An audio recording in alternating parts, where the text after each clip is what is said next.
More than 100 interested residents and businessmen turned out for today's hearing at Seminary South Town Hall. They listened attentively as highway engineers explained the $130 million proposal, which calls for making the South Freeway an 8-lane divided highway. There is enough room already to widen Interstate Highway 35 as proposed. None of the businesses and homes along most of the stretch between Loop 820 and the Mixmaster will have to be disturbed.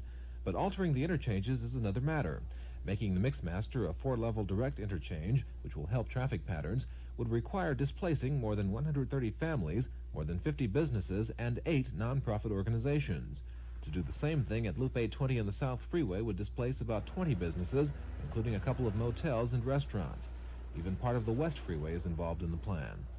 All of this displacement is of concern to both the people involved and the Highway Department. Relocation assistance is available. Federal regulations now require that traffic engineers take noise into account in designing their freeways. In some cases, that's turned out to be more trouble and expense than it's worth. We've had expressions of pros and cons for the sound walls. What's the major concern about the sound walls? Well, the appearance, first of all, and the cost, and the very small amount of good they do. Is that a fair assumption? I think it is, because we're reducing the noise only 2 or 3 decibels and spending maybe $2.5–3 million for that small amount.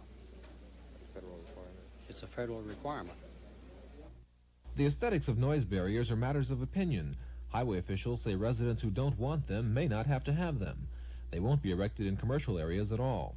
The federal government is paying 90% of the cost, but it'll be at least a year before state officials even start buying right-of-way, and perhaps another 8 years to complete the project. That is, if there aren't any hang-ups. Willie Monroe, the Texas News.